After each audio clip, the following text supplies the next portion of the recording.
बस्ता ब्लॉक सिंगला थाना करुआ पंचायत कार्यालय ताला भांगी लुट अभियोग मुताबक गतकाली विलंबित रात्रि गोटे 22 इंचर एलईडी टीवी सहित गोटे प्रिंटर और किसी जरूरी कागजपत्र दुर्बृत्त लुटि नहीं।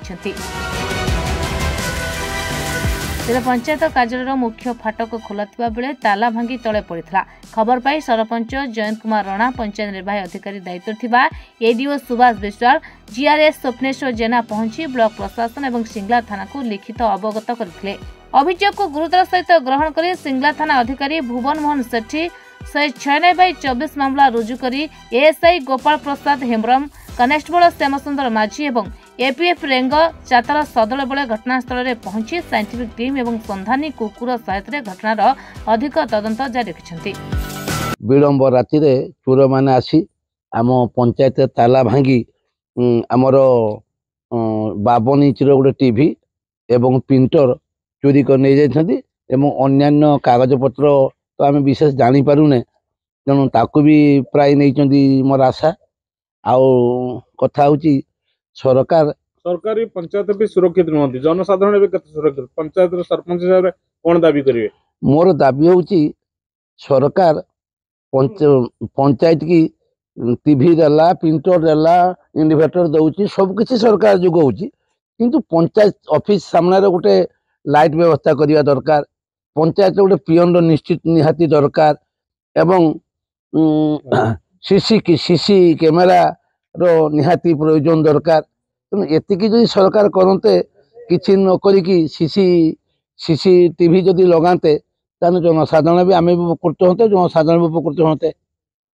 अच्छा, आपन पंचायत प्रथम घटना नुया पूर्व बालेश्वर जिला बस्ता ब्लॉक और सारा ओडिशा रे घटना घटुची? हाँ, आमर एठी पाखापाखि भेलुरार हैला, तारदा हैला,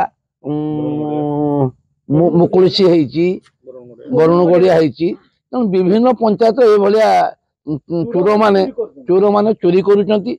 तेणु मोर सरकार को मोर एतिकी निवेदन उच्च स्तरीय तदंत करी प्रकृतर दोषी की दंड दिया जाऊ, कड़ाकड़ी पुलिस मंत्री हो, एटा मोर सरकार पाखरे प्रार्थना एवं निवेदन। चोरी छिनताई बढ़ी चलजे कोन आपन बुद्धिजीवी सर दाबी रखिवे? दाबी होउची जे प्रत्येक पंचायत ऑफिस रे गोटे उन्नति माने उच्च आलोक दिया जाए कि एटी आलोकरण करवा उचित एवं सीसी कैमेरा गुड़ाक लगेवा उचित।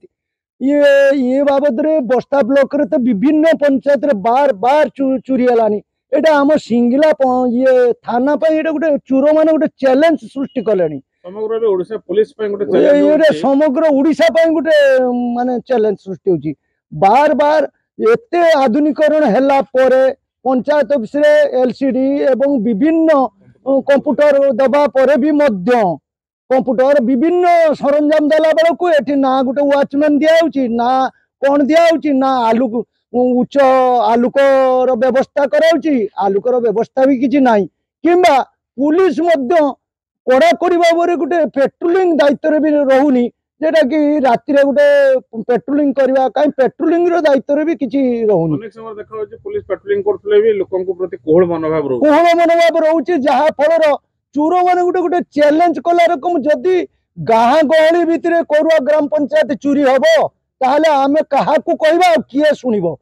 ए बाबद रे सरकार काहेकि निस्तेज, पुलिस जे काहेकि निस्तेज किछि जणा पडुनी। तेणु मोर दाबी होउची तुरंत करुआ पंचायत एवं पंचायत गुड़ाक सीसी कैमेरा गुड़ाक लगा जाऊ एवं लाइट रो व्यवस्था करा जाऊ एवं वॉचमैन जदि दिया जाई न पारुची तेबे कथाटा होउची जे कड़ाकड़ी भाव में गोटे पेट्रोलिंग रो व्यवस्था करा जाऊ। तेरे यह पूर्व बस्ता ब्लॉक रो विभिन्न पंचायत समान ढंग से यह सामग्री चोरी होउथले भी साइंटिफिक टीम, संधानी कुकुर किंबा पुलिस को कौनसी सफलता मिल पारि नाही, जहाँकि पुलिस विभाग पर मुंडबिंधा साजिथिबा बेले बड़ चैलेंज सृष्टि करिछि। एने सरपंच जयंत कुमार राणा, सांबादिक अजित कुमार साहू, नित्यानंद साहू प्रमुख पुलिस पेट्रोलिंग को कड़ाकड़ी करने सहित पंचायत कार्यालय सामने अत्याधुनिक आलोकीकरण सांगक उन्नत सीसी कैमेरा लगाइबा एवं घटनार उच्चस्तरीय तदंत करी दोषी विरोध में सख्त कार्यानुष्ठान पाई सरकार एवं प्रशासन निकट में दृढ़ दाबी करिसेंति। बस्तारू अजित कुमार साहू रिपोर्ट, महाभारत लाइव।